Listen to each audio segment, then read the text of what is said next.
There was once a small school auditorium filled with nervous energy and folding chairs. On stage stood a group of 12-year-olds, each holding a piece of paper with trembling hands. They were there to present what their teacher had assigned them, a lie poem. The task was deceptively simple. Write a poem about yourself, but fill it with impossible lies, grand, exaggerated fabrications of personal greatness. And so, one by one, the children came forward. One boy declared he could fly to the moon without a spaceship. Another claimed to have tamed dragons and defeated armies with a single glance. A girl said she could speak the language of animals, while another boasted she had already written 1,000 books. The audience chuckled and clapped. Parents smiled at the charm of childhood fantasy, amused by their children's imaginative flair. Yet within the laughter and applause, something deeper was unfolding. One listener, watching quietly from the crowd, began to see the exercise differently. It wasn't just a playful assignment. It was an unintentional lesson in something profoundly human. In their lies, the children had uncovered a truth that most adults had forgotten. They were not describing who they were. They were describing who they wanted to become. The lies were not deceptions, they were blueprints. Each line, though fantastical, carried the spirit of aspiration. The girl who claimed to speak with animals had perhaps once longed to understand nature. The boy who could fly may have dreamed of freedom beyond limits. They were expressing desire, hope, ambition, things many adults had learned to suppress in the name of practicality. It was striking that the school had chosen to call the assignment a lie poem. The implication was that greatness, if not yet attained, must be imagined as untrue, as if dreaming beyond one's current reality had to be masked as fiction. But perhaps this was not a flaw. Perhaps it was a gift in disguise.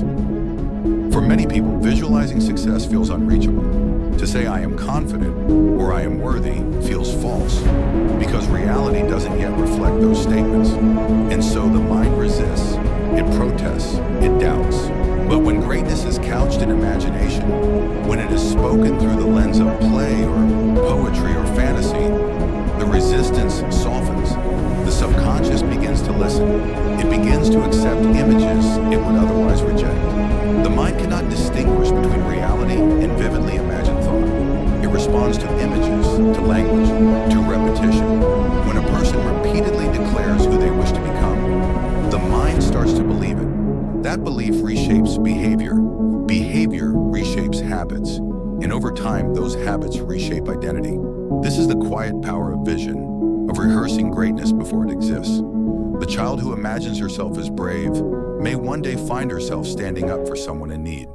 The boy who dreams of becoming a leader may, unknowingly, start acting like one. They are not pretending, they are practicing. Without a picture of a higher self, there is no path to grow into that self. Most people never form this picture.